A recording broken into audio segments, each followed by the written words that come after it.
Behind me is my 1998 Porsche Boxster, and in front of me is the 2.5 liter M96 generation engine out of this car.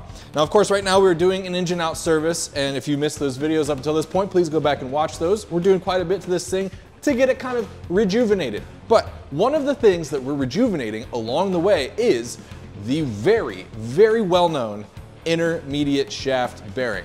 Now, if you're at all familiar with the Porsche world of the last 25 years, then this is a term that you have heard many, many times over again. Now, on the note of replacing this thing, there are so many aftermarket options available these days. You can spend anywhere from several $1,000s to right around $1,000 to maybe $500–600, or down to what we're spending, just under $200. Now, you might be saying, dude, why would anyone spend several $1,000s when you can spend just a couple $100s to get this bearing replaced? Well, definitely pros and cons to all of the aftermarket options, and we're gonna talk about why I went with the super cheap option. And then we'll discuss a little bit more about, well, should you also go with the super cheap option? Maybe it's a terrible idea. Anyway, that's enough talking. Let's go ahead and jump right into this discussion because I have a feeling it's gonna be spicy. Rippin', tearin'. The rippin' and the tearin'.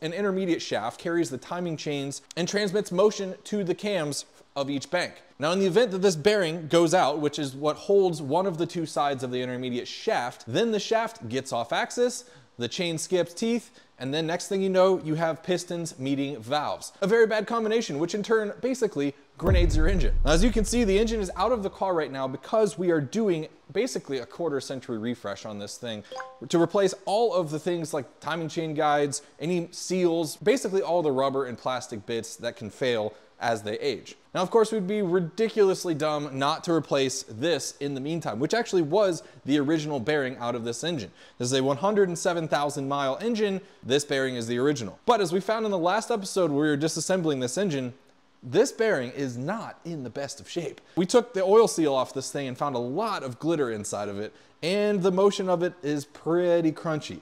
That's not to say that it was about to fail by any means, but who knows how long it would have actually gone before it did fail. Very good thing that we're replacing it now. Now, before I start ripping deets about exactly what I'm going to be putting back in this car, I just want to go ahead and talk baseline. What were the intermediate shaft bearings that could be found in the original M96 generation engines? One was the dual row intermediate shaft bearings. This was the very first one that they put in these cars. And then in 2001, they started switching over to the smaller intermediate shaft bearing, which is this, the single row intermediate shaft bearing.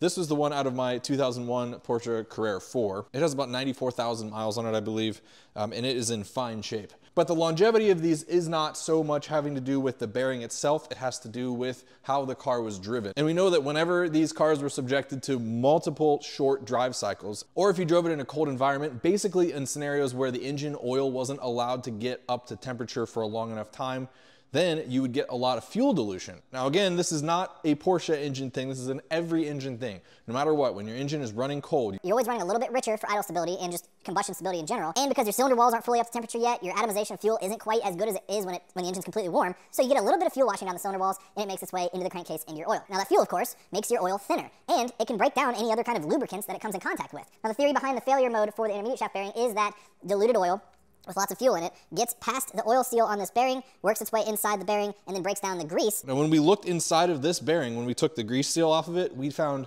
none of the original grease that was put into this bearing. We only found oil, and we found very glittery oil, which means that that grease has been out of this bearing for quite some time, and the only form of lubrication that this thing had was the oil that had made its way past the seal, which is why these fail. All right. Enough doom and gloom having to do with intermediate shaft bearing failure. Intermediate shaft bearing failure, more scoring. We've all read enough forum posts made by the frickin' fearmongers out there about intermediate shaft bearing failure. Let's go ahead and talk on a positive note about what we're going to do to this engine to refresh the intermediate shaft bearing and make it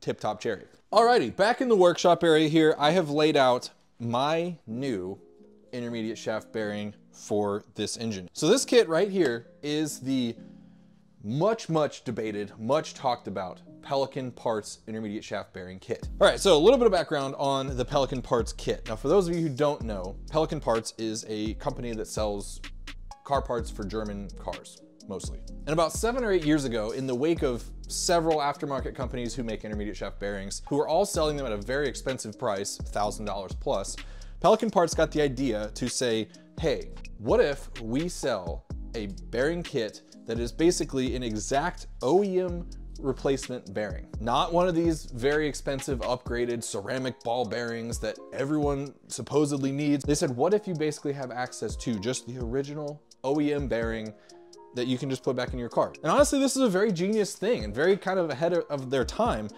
because so many of these aftermarket companies were kind of taking advantage of the fact that these $20,000 engines were kind of at risk because of this one little roller bearing. So they were like, oh, you need to replace your intermediate shaft bearing with a very superior bearing to make it last much longer and have the security of just knowing that there's a better bearing in there. But then there's a lot of people out there who are like, yeah, but if you think rationally for 2 seconds, the bearing that was in my car was totally fine when I took it out. So why wouldn't I just refresh it with the same thing? And then I just service it every 5, 6, 7, 8 years. That is the mentality behind the Pelican Parts kit. Like I said, this thing had 94,000 miles on it before I took it out, and it feels absolutely fine. So clearly these bearings can last a long time when the car is driven under proper conditions, i.e. allowed to warm up properly. Okay, now in front of me here are the contents of the Pelican Parts intermediate shaft bearing kit. You can see basically we've got some retaining clips here, new hardware for our IMS flange, an O-ring, a new seal because you're supposed to use the existing flange that came off of the vehicle. So they give you a nice new flange seal for that. That's very nice. There's a couple of adapters here, which we'll talk about in a minute, and your actual bearing. So as you can see here, this bearing is just a single row intermediate shaft bearing. Compare that to the one that came out of my 2001 911. Yep. That's a single row intermediate shaft bearing. And it is pretty much exactly OEM spec with the exception of 2 little things. One is it has a much thicker center post. I don't know of these actually ever failing, but whatever. They made it more robust, which is nice. In addition, they put a much better seal around this bearing, the grease seal, so that your fuel diluted oil cannot as easily intrude and get inside of this bearing to break down the grease. So all good things there. So basically we have an improved version of an already, decent OEM spec bearing. So here's a new bearing. Now you might be wondering, David, you just took a dual row intermediate shaft bearing out of this car and you're replacing it with a single row. Why and how? Well, why? Because the Pelican Parts kit actually only comes with a single row bearing. And how? Well, they give you spacers so that you can space out this bearing in the event that you're putting this bearing in the place of a dual row bearing. And I know you're probably sitting there going, dude, why would you be effectively downgrading the bearing? Why wouldn't you either buy the nicer Allen Engineering bearing or go all out and buy the journal bearing that is the IMS solution? Well, being that this is the budget based model Boxster, we're not going to spend a bunch of money unnecessarily. Now, I'm not trying to bash the Allen Engineering IMS retrofit whatsoever. That is a wonderful bearing. I have nothing against it. Absolutely not. The problem with that bearing is that it's $1,000. Now, do I think it is worth an additional $800 on top of just putting a known good OEM spec bearing back up in this car? Not really. I really don't. Because, like I said, this bearing that came out of my 911, 94,000 miles, original bearing, it's in fine shape. I trust this bearing. I really do. Am I going to go ahead and put 94,000 miles on this bearing? Probably not, because after a certain point, I'm going to be going, okay, I think it's probably about time to change that bearing out. But that's absolutely fine. Think about this. Pelican Parts says that this bearing has a 40,000 mile service interval. Allen Engineering claims a 60,000 mile service interval on their IMS retrofit bearing. So for $800 more, I get 20,000 more miles.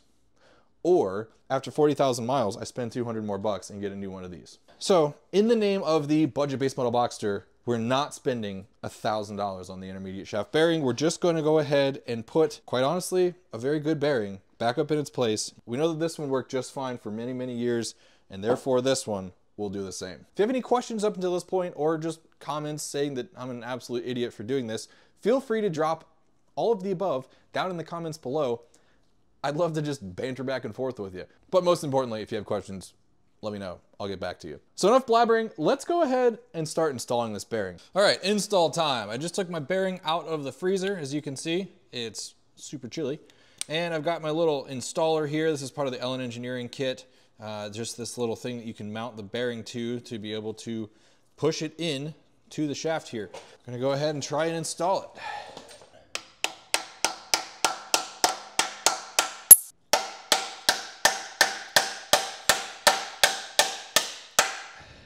All right, and then once it kind of reaches bottom there, you can hear a difference.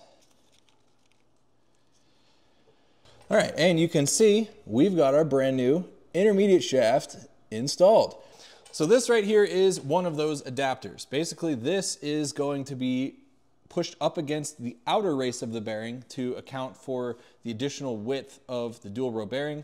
In this case, obviously we only have a single row, so this is to account for the lack of width of this bearing. It's just a simple little spacer that will stop this thing from moving around at all. And boom, as you can see, that's just nicely set in there. So now we have a little retainer that we need to put in place, and it's not even a snap ring. It's like a, I forget what they call it. It's like it's weird, it's weird. But what I did was I got the innermost edge, just kind of hooked that into the groove on the inside of the intermediate shaft, and then just like started pressing it around and pressing it into place. I didn't even have to spiral it in. For some reason, I thought you had to like feed it inwards. It's not the case. All right, so now it's time to get our flange installed. There is another spacer for that as well. I'll go ahead and show you that, and then we'll go ahead and throw this flange on and call this intermediate shaft bearing installation done, son. So here is our flange, and like I said, you're supposed to reuse the old flange. So this is the flange intended for the dual row intermediate shaft bearing. The single row flange has more of a conical shape to it because it's accounting for that extra depth inward for the bearing. So to account for that depth inward, you have this little spacer ring for the inner race of the bearing, and then boom, now you've accounted for it. And lastly, with regards to unique items having to do with this kit, we've got this little O-ring and this little adapter thing. Now the O-ring is not unique. There is normally a little O-ring around the stud of this bearing that seals off to the flange. However, the way they do it in this kit is a little bit different. I think they had to do that because of the unique length considerations having to do with adapting a single bearing into a dual row setup. So there is this O-ring, and then there's this little conical, I don't know if you can see that on camera, but there's a conical adapter right there. Basically what happens is this O-ring gets installed on the outside of the flange over the stud, and then this goes on top of it. So this conical adapter basically pushes this O-ring onto the stud and into the middle to seal. All right, now I've gone ahead and just kind of snugged the 3 bolts down for the flange. They're not torqued down yet, but it will be in just a second here. So I'm gonna go ahead and put this O-ring on over the stud, like I said. Then we'll put this adapter on next. And like I said, this adapter pushes the O-ring down towards the middle. All 3 flange bolts and the center stud get torqued down to 10 Newton meters. Okay, those are at 10. I'm just gonna double check. Oh yes, sweet. Now, of course, there's the big question mark that's kind of lingering up in the air still, and that is it worth doing this intermediate shaft bearing? Should I do this to my car? Is it dangerous to get the super cheap intermediate shaft bearing kit? Or should I actually go all out and spend $1,000 on the really nice aftermarket bearing? Well, of course, that depends on a lot of things. How much money you want to spend, what your risk tolerance is for being willing to trust this bearing. Obviously, in my case, I've used the Ellen Engineering retrofit bearing on multiple cars. I really enjoy that product. I think it's a solid bearing. But I also think that the IMS bearing issue is a little bit overblown. So we have cost and risk, and the risk assessment side was taken care of in the form of the very solid evidence in the form of the bearing from that car, which was an infamous single row intermediate shaft bearing. And it was in fine shape. And then it just came down to cost. Well, being that this is the budget-based model Boxster, why would we go ahead and spend an additional $800 if we don't absolutely have to? In all honesty, I've never actually utilized this kit before, so I was pretty curious to just see what it was all about. So we'll see. Only time will tell if this thing actually holds up, but honestly, I don't see why it wouldn't. So I hope this was helpful for you guys. If you did find this helpful, or at least the least bit informative, please do me a huge favor and hit that like button, and please subscribe to see even more stuff with regards to this car, that car, that car, that car. We've always got stuff coming down the pipeline with our weekly videos. So thank you all so much for being here today. I appreciate each and every one of you for being here. Yes, I'm looking right at you, and I will see you all in the next video. See ya. Sensational.